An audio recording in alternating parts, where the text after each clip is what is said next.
What's up, guys? My name is Chris Tutela, alongside, once again, my good friend, colleague, and co-host, Ruben Borges. And welcome to episode number... What Eight. episode is it? Eight. Episode number 8 already. There we go. TTS talk. I've been quick. And what better way to kick off episode 8 than have our boy, TTS family, Dale Horton, on the show today. Dale, welcome to TTS talk, my man. Thanks for having me, guys. Yeah, you're very welcome, dude. You're very welcome. Thank you for coming on short notice. Sure. Yeah. So, guys, what we want to talk about today, since the New Year's coming up, 2019 is going to be underway, and the one thing that I cannot stand, that I've been having this debate with people for the last probably 15 years already, is people will say that they're too old to train, or those. I've had this conversation, I'm sure you guys have too. People will say, when I was in my 20s, wait until you hit 30. You're going to be out of shape, you're going to be overweight, it's all going to stop once you hit 30. Well, I'll be 32 this year. My training's only gotten better. So, Dale, we want to talk to you about today. First of all, tell the audience how old you are. Let's kick it off with that. I'm between 21 and 84. Yeah, somewhere in the middle. Yeah, but no, all kidding aside, I'm 56 years old, 57 in February. He's got records in the gym, pound for pound, one of the strongest guys in the gym. He's very influential with all the other clients. When they see him, they're like, this guy is the man, all right? And there's no playing that. He's a handsome son of a gun, too. Mom, you better stay away from this guy. He's taken. But, so you're 56 years old, you're going to be 57 when? February. All right. Dude, you look awesome. Yeah, man, thanks. No bullshit, you, you look amazing. Yep. And you've been training here for how long now? Oh, man. Almost 2 years, maybe a year and a half. A little over a year and a half. Yeah, definitely over a year and a half. Maybe closer to 2, then. Yeah, probably something like that at this stage. Yep. But so let's talk about where your training kind of started. Like you were an athlete, and let's just talk about your evolution and kind of how you got into fitness and training in the first place. Yep. So, I mean, I started playing like Pee-wee football in 3rd grade. Yeah. And loved it. And so just a little background, I'm from Cleveland. And in Ohio, sports is like super competitive from the Pop Warner level all the way up to professional sports, obviously. So as a kid, Pee-wee football, I played baseball, basketball, ran track all the way through middle school, high school, did a little college track. And I wanted to continue doing that. And What was your best sport? Best sport? Yeah. Oh, God. Probably neck and neck football and track. Okay. Yeah. So one kind of led to the other, actually. See, Dale being a hell of a tailback. I love football. Yeah, I love football. Smart guy, too. Coach him out, let him play, everybody knows what to do. Yeah, man. Good stuff, good stuff. But I think the most important thing, I love the team, the camaraderie of having a team. Right. And that's what I missed the most out of not playing anymore. Right. But yeah, man, just wanted to continue after I, left the competitive, ranks of playing sports. And You played in just wanted college, to right? stay in shape. I ran track. In college, right? So yeah, he went all the way up to that. So. And what was your training like during those college track days? So it was I was a 400 meter and 200 meter runner. So a lot of interval training. And I mean, back then the training wasn't as advanced as it is now. Sure. With all the stuff that they do. Right. So it was just a lot of running, man. A lot of running. Not a lot of weightlifting. But just trying to be flexible and just, tons of sprinting, tons of, a little bit of road work, but mostly track work. Wow. So no weightlifting at all? Was it kind of non-existent? Very little, man. Yeah, very little. Wow. Okay. Yeah. All right. It's crazy because and what were you Division 1? This is D3. D3 track and no weightlifting back then, which is kind of crazy. Yeah. But so now, you were running track. Your career comes to an end. What were you doing to stay fit from the time you were 22 until 57? Yeah, so I continued running. Yeah. And got into a little bit of, there were like these, masters events I would run locally in Ohio. And got into the touch football league. All right. Stayed competitive. Yeah. Played You're just talking about softball. I mean, I Yeah. did everything, man. So I get And then what happened in that touch football league? Well, later on, a little bit of a knee injury. All good now, though. Okay. But but I just wanted to do something. Stay in that competitive nature. That's what it is. When it's over, it's like. That was the toughest thing. That's the whole thing. It's trying to find it, and it never ends. I mean, you're here now, too. It's kind of a very similar culture as well. Yep. With the guys training together, having that clubhouse. Oh yeah, that team. missed that locker room. Yeah, for sure, man. Not the way you would. But Nice. Yeah, a little I was a little crazy. In his own way. Right, Yeah. I enjoyed it too much. Yeah. So, Touch Football League. So, were you doing any strength work before you started training with us at TTS? Yes. So I did joined a few gyms, here and there, but mostly the training was my own. Right. So I did go through like a number of rounds of was it P90X at the time. Okay. Yeah. The video stuff. I'll tell you, man, I was in great shape from doing that, but it was something that was structured. It was different. My wife and I did it like every day, 30, whatever the 90-day program is. We did that at 5 o'clock in the morning, and we did it. So thanks, Melanie, for being my, shout out to Melanie. Yeah, right? she is. So yeah, we did it, man. She dragged you here too. Great shit, got me here too, man. That's right. Yeah, shout out Mel. Yes. Way to go, Mel. Yeah. Definitely. So that was really the only structure I had until I met you guys.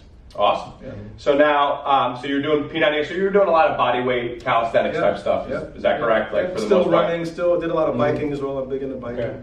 So I just did anything I could do. You stayed active. Yep. So you didn't get into training until you were 55, maybe, when you started training here? Into weight training, strength work. Something, structured like this, yeah. Wow. Did you say that was the first time you were hitting like main compound movements, like Oh, yeah. squat? Oh, definitely. Okay. Yeah. Outside of a video thing, for sure. Right. Well, that's what I wanted to ask you about. So, like, how was it for you coming in here at 55 years old? And obviously, you have the competitive background, and that's kind of like being around the guys is kind of like a natural thing for you. But as far as training goes, like a lot of people fear training, especially at in their 50s or even in their 40s, or some guys, unfortunately, even younger. Like fear at 55, when it's your first time going to the gym, like, whoa, 55, no. Because a lot of people say I'm too old to do that type of stuff, right? Yeah. So how did you feel coming in here, and how was that process for you when we first got you started? So honestly, I felt a little intimidated, right? Because my vision of a gym was the stuff you see on TV, big guys. I was seeing this guy walking around sweating all over the place. So prior to coming here, we had just moved to Westfield a couple years ago, and we joined LA Fitness. And so LA Fitness, I don't know if you've been there or not, man, but it's, you have a few guys that are pretty serious in there, trying to pump as much weight as possible, doing the machine thing, and it's really unstructured, and it's a function of doing whatever machine or weights are available to you. Basically. But coming here, like I said, I felt a little intimidated because here's the equipment here, you guys, with all the instruction and regiment, and it was great stuff. Sure. And some of the guys here, man, I think my first day was Paulie and Chris Ferrone. These guys are like, into it, man, right? These are my dudes now. But so it took some time to get adjusted to that. But what I loved about it, and even to this day, is there's the whole team concept, right? You come in here, everybody high fives. We're very supportive. Everybody's urging everybody on to do something better. Right. So I love that aspect of it in that format. Awesome. It's like, it's great to be with guys, because obviously not everyone, not everyone's in the same strength. So when you're shooting this guy lift this weight for whatever it is, let's say an 8 rep max. Someone else, it's a different weight, but it's his 8 rep max. And you're seeing this big strong guy helping someone that just got into the gym. It's really cool to see, and you guys doing that now. To see you've been here 2 years now, and every time there's a new guy coming in, you are more than welcome, bringing them in, rooting them on, helping them out, showing them around a lot, and helps them feel comfortable. That goes a long way. Well, I give you guys credit for that too, because when people join, no matter what their level is, I think you always start them off kind of at the entry level, so to speak, right? Just to make sure they're doing everything correctly. And that's what I appreciated here, because there were things I thought I was doing correctly, and I wasn't, right? So it's all about getting the form together. Sure. And that was something that we talked about a few episodes ago, was like, you don't have to be set on the traditional bench press, squat, and deadlift with a straight bar. I mean, that's where specialty bars come in handy, or just variations of the movement. It could be a body weight squat, it could be a goblet squat. I mean, there's tons of variation, unilateral work, because some guys shouldn't be loading up their spine with a heavy barbell. So there's going to be those modifications. So now that we're on the topic of injuries, so you also suffered an injury back in, you said, with 2003? Yep. And you want to talk about that a little bit? Yeah. So, in one of my touch football leagues, very competitive, like I was just explaining, it was full contact touch football, man. Yeah. Might be the most dangerous recreational sport. I think so. It really is, man. Nobody gets out alive. Blocking everything, man. Yeah. But I ended up with torn ACL, MCL, and probably one of the most horrific things I've been through in my life. It took a lot of effort to recover from that, the patience. Yeah. And I think when you had Josh on the last episode, we talked through that, and he and I have been chatting, and more strength to you, Josh. You're going to make it, man. Don't worry. You come back. But yeah, you hit these low points in that recovery where you're at home and you're unable to do anything, and it can be mentally depressing, and you have to work your way through that. Especially someone as active as you. Oh man, I was doing it, moving, touch football, and then right away I'm going to stop. But I vowed. I said I will recover from this, and there were documented cases of athletes who had done it. So I said I'll do it as well, but it did take some time. Yeah, it takes a little time. But I have to say, when I did recover, I mean, I feel pretty much 100% recovered. I ran a few marathons after that, continued to bike and run and everything. So, and now doing the things I'm doing here. Right. I feel great. That's awesome. Have ever been home? Yeah. Well, that's what I wanted to ask you about. So for the people at home, maybe somebody suffered an injury and they're new to training and they're worried about getting their foot in the door. Like, was there ever a time here where you felt like, man, I don't know, my knee, but Yeah. I think on some of the leg routines, I know there was a squat routine, and I was with you one time, and you would always say, go down like another inch lower, and I remember doing that. And I'm like, I don't think I can get up, right? Right. But I did it, and it was at that point where I felt like, wow, I really feel like I have the form. I'm doing it correctly, I should say. Well, that's the value of technique and coaching that I want to talk about too. Is like, if you have an injury that you're coming back from, it's not a great idea if you don't really know what you're doing to just kind of go to LA Fitness or a public gym and just say, let me just go for it today and let me try this. Without really having coaching and eyes on you to see that you're doing it properly, you can put yourself in harm's way. And I think that's the value of what we do here as well. Is, I don't know you tell me, do you think that you would be training the way you are without having coaching and, or would it probably still be a lot of cardio stuff? Seriously doubt it. Okay. It would probably be more cardio based. Staying within probably my comfort zone. Right. Body weight stuff is what I did a lot of as well. And I remember those times. I remember you would work and we would start basing technique first. I would see your knees out. And I knew you were kind of tentative, and it'd be like the first set, and then the second set, you got another 2-3 inches. And now it's funny because now I remember you kind of, all right, But I guess now I really know how you're really feeling. Like, man, do I? And it would be always by the third set, man, that was your best set. Yeah, that was awesome. First couple weeks, shut up, Ruben. Yeah. But you started feeling comfortable, and by each and every set, you were getting better. And at times it was a little bit of you just kind of warming up more, but then also the confidence, I guess, was big there. Maybe I can't go another inch and really get that depth. Well, that's a big word is confidence, of having the confidence in that knee or a shoulder, or whatever that injury may be. Really regaining that confidence, and I think having a coach, having that instruction is going to give you that confidence that you actually need. Right? And I think the other thing with confidence and someone like you, because then sometimes it could be an ego thing. Come back from an injury, or I want to do what I did before the injury. And that's when it's great to have that coach. It's like, hey, man, that was good. Stay there. No reason to down a little bit. Work technique, gradually build, gradually get stronger. Instead of trying to, ego take it and I used to do this 20 years ago. Let me do it again. I think the thing I learned the most though was the fine-tuned adjustments that you guys kind of talk us through, right? I mean, it could be a matter of a centimeter or an inch or so to make that adjustment. Like you said, knees coming in on a squat, for example, right? I never knew I was doing that. And even if you're looking in the mirror, you won't notice that. You won't look for that. Right. And I think that's what I appreciate the most from you guys. Sure. Yeah. That's. And we appreciate you, dude. You're a quick learner too. I tell them, hey, one inch side. Right away. Does it right away. I'm very coachable. Yeah. And I think is it him or Chris Ferrone who holds the chin-up record here? Oh, it's a close one. It's a close one. Dale did like 22 I don't want to be wrong, right? Dale, what was how many did you do I think here? I did 19. Was it 19? Yeah. You know what? I'm going to have to go with Dale. I think it's Dale. Don't quote me on Ferrone. We'll see, man. Maybe we'll have you on next episode to talk some trash to Dale. But, so you've been training now, you kind of went through this stuff when you're initially getting into strength work, right? Some emotions, we're worried about the knee, but now that you've been training physically and mentally, how do you feel? Like, how do you think strength work and coming in here and training the right way, how do you feel like that's affected your life from a physical and from a mental standpoint? So I would say I'm at the point now where my body kind of craves it, right? So.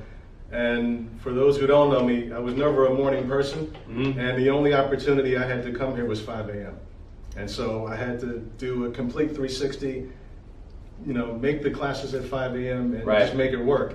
And what I will say to that is, it's tough getting up, and I've read that dream book, you mentioned. Yeah. So I'm big into that big stuff. Why we sleep. And it scared me straight, right? Yeah. So I am a proponent of trying to get the right amount of sleep that you need to tackle a day. How have you been doing with that? Better. Better. Yeah. This guy was sleeping about 2.5 hours a night. Oh, I was doing like 4 hours a day. 4 hours, It was yeah, rough. yeah, which we don't recommend. Yeah, do not do that. Yeah.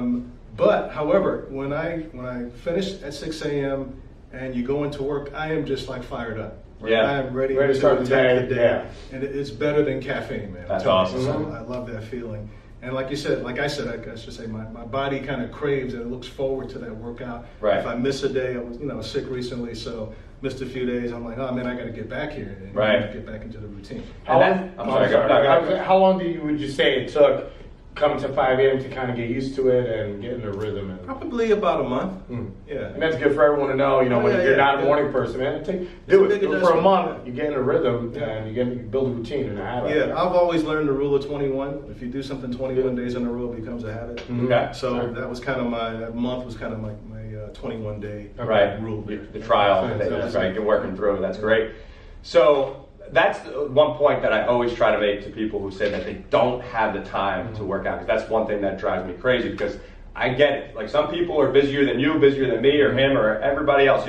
But we're all busy in our own way. Yep. So even like for you, it was making the time because you had no other time to train. So he gets up at 4 o'clock in the morning to Something get he's here not by. used to. He doesn't Yeah. like it. Oh, right. I hated it. Right. But now he can't live without it. Yeah. So that's what we like. My advice to you guys at home would be: if you feel like you don't have the time, get 15 minutes in at home. It's not because we all have the same 24 hours, right? So make the fucking time. Don't look for it. You're not gonna find it. You have to go out and say, okay, become obsessed with your schedule and honor that time frame. Say, okay, if I can't do any other time of the day, I'm gonna wake up at 4 a.m. and I'm gonna train for, if I have to, 15 minutes. Push-ups, squats, and burpees, something like that. But it doesn't have to be super advanced, but make the time to do it. Yep. So now you're saying you're craving it, and how would you say, as from like a stress standpoint, do you feel like you have less stress since you started training? Do you feel any different from a psychological standpoint? Confidence, maybe something along those lines? Yeah, I'm not stressed when I come here. I mean, I have a pretty stressful job, Right. Which I'm sure many people do. Sure. But this helps to counteract that, right? And so this is a release, I think, for me. Yeah. And so when I go to work, I'm already You're kind in of better de-stressed. mood. I'm ready. I feel Yeah. pumped and ready to tackle it. Sure. So this has been a big help for me. That's awesome, man. Very, very happy to hear And we that. hear that a lot with our 5 a.m. crew. When they go to work, they just feel that much better. 5 a.m. Oh, yeah, 6 a.m. yeah. crew, even the 9 a.m. We start a little later. They have their training session in. They get out there. And they're ready to attack the day. Not one person says after their training they go to work that I don't feel great. And I'm sure you're passing out and talking about getting better sleep when you get home. You ain't Yeah, staying right. up and watching Netflix. You're Yeah. gonna crash. So now that the new year is starting, right? 2019 is here. You're gonna get a lot of New Year's resolutioners, but there are people that are serious about wanting to improve and help themselves, right? So what piece of advice would you give somebody who may be your age that never touched the weight before and now they want to start because they want to look better? They know they have this image of how they want to look. They know how they want to feel. What piece of advice would you give that person who may be questioning, am I going to get hurt with strength training? Maybe Should I? intimidated. Right. Yeah. I think a couple things. First of all, when we talk about time, you need to make time for something that's important to you. Right. And this is important to me, like air. Right. So you make time to do it. Secondly, I think you need the coaching. I mean, that's huge because, like I said, there were things that I did on my own. Well, it kind of worked out, right? But I knew there were things I wasn't doing correctly, and Right. I'm glad I did that. And then there's I think the motivation factor of being within a group of guys who have similar goals. You're spending time to come here in the morning, and it's a good motivational tool. I should say. Yeah. That's, Good team. It's going to get you up and out. And Because I mean, stay accountable. if I don't come to a routine or if I happen to miss anything, I'm going to get yelled at by my 5 a.m. crew. Yeah, Right. This is an accountability. Paul will be at your front door. Paul, we know that you've done that before. There's an accountability aspect to it, and I think anybody who's into that and has played in team sports, for example, you don't want to let anybody down. Right. And that's what, especially in 5 a.m., it's really built a really close-knit group where you guys do hold each other accountable. If you do miss a week, someone's going to hit you up like, hey, all right? Where are you? Where you been? Yeah. Exactly. Right. Which is pretty cool. Which is awesome. And so 57 almost, years young, Almost. right? You're in the best shape of your life. You look great. Thanks. Before we end the show, I just want to talk about your nutrition. So how is your nutrition these days, and is it different from when you were 20? Did you always eat pretty well? Talk to us about that a little bit. It's better now, and I think when we had our one-on-one a few months back, that helped a lot. I realized that I wasn't giving my body the nutrients that it needed to be able to do this stuff in the morning. Right. So, I'm on the protein thing, which has helped out a lot. Okay. And I'm trying to eat better throughout the day, and not just quantity, but quality. Yeah. So, again, thanks to my wife and daughter who are just very into the whole nutrition thing. It always helps. They help a lot as well. Not to cut you off, but a lot of people tend to get very confused when it comes to nutrition because there's so much information out there and there's so many different types of dieting and whatnot out there. So we always try to keep it simple, right? When we have our conversation, just cut the shit out, focus on the good stuff. Like, would you say that just having some simplicity in your nutrition is going to be helpful for people trying to start, or would you say that jumping on looking for the best keto program or the best, the next best thing out there? What's your advice as far as I something would like that? say keep it simple in the beginning, and I think it's more so about cutting things out than adding things to your diet. I've never really been a big soda person or sweet eater. I do have a sweet tooth periodically, but just being mindful of what you put in your body, I think is the key thing. And then I think from there you can start to augment, your diet with, these other, different things. So what would you say? Some people are very intimidated by that, our new diet at this age. I've been eating like this for 30, 40 years. How would you say how long it took you to get used to it and break those bad patterns? Yeah, well, fortunately, I was never really on a bad diet. Right.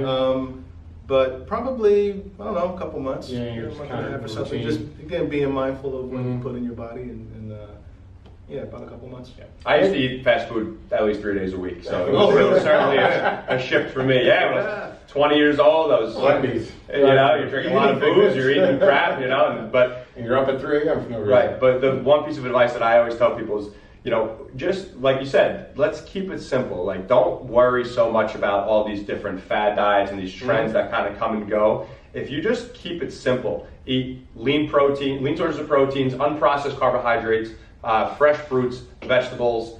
That's the name of the game. Those are your staples in your meal plan. If you want to eventually play with keto or something like that, you could do that down the road because you'll have a better understanding of how your body responds and will adapt, right? But at first, don't overwhelm yourself if you're brand new. Start by keeping it simple.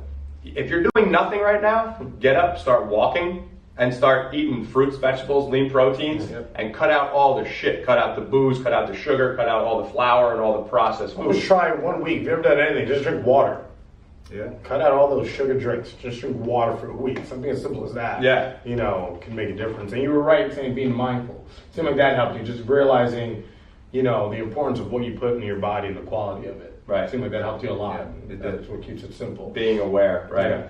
And last thing, 57, training hard. How are your joints? How are you feeling as far as that goes? A little rusty sometimes in the morning, Okay. obviously, but I take the fish oils and things like that. Right, Just right. do everything I can. Stretching, I think flexibility is Yeah. the key thing, and I would say as you get older, you tend to lose flexibility. Yep. So I do need to probably work on that more and incorporate some yoga or something like that. Right. But yeah. Okay. But otherwise, I feel pretty good. And where could the people at home get the vampire blood that you've been drinking for the last 30 years to make you look like you're a 30-year-old Right outside man? here. Yeah. Been sipping it in a wet puddle here. Awesome.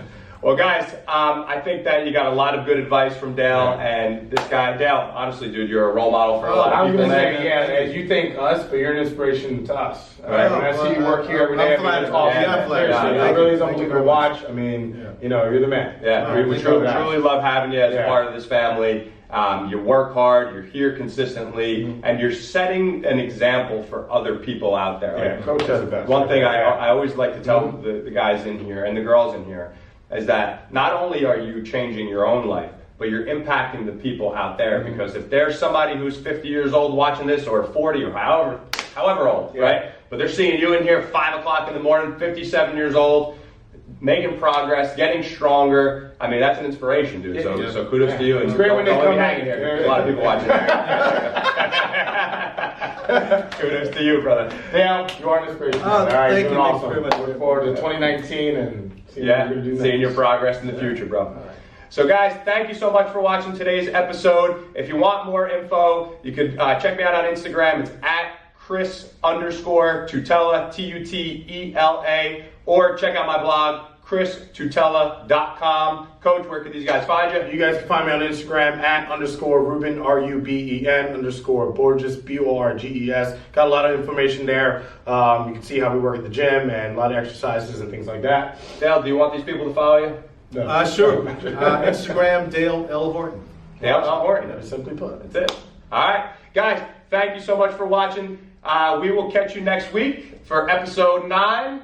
The first episode of 2019. Yeah, it would be. Yeah. Excellent. All right. Crazy, man. Guys, have a happy new year. Be safe, and we will catch you next week on another episode of TTS Talk. Want to put a hand in or something? 1, 2, 3. See? I can't believe I'm subjecting myself to this. Talk. This is a big one. LeBron James or Michael Jordan? That's tough. Ooh. Just two different eras, two different people. But if you have to have an answer, what would it be? Oh, man. This is big. The world can see. I'd have to go with Mike. Oh, you went out. Yeah. That's your era. Pure basketball, Mike. Yeah, you have to Not a bad baseball player. However, if we're going all around athlete, LeBron James. Well, LeBron James is just bigger, stronger, He can faster. play tight end for any team. Yeah. No, I can pitch. He can He can do everything. Yeah. Yeah, I remember the Chris Rock skit when he was talking about that hockey was the only sport that most white people were the best at, right? He goes, yeah, but when do you see LeBron on some skates? He goes, as soon as you get a heated ice hockey rink, then we're gonna take over that shit too.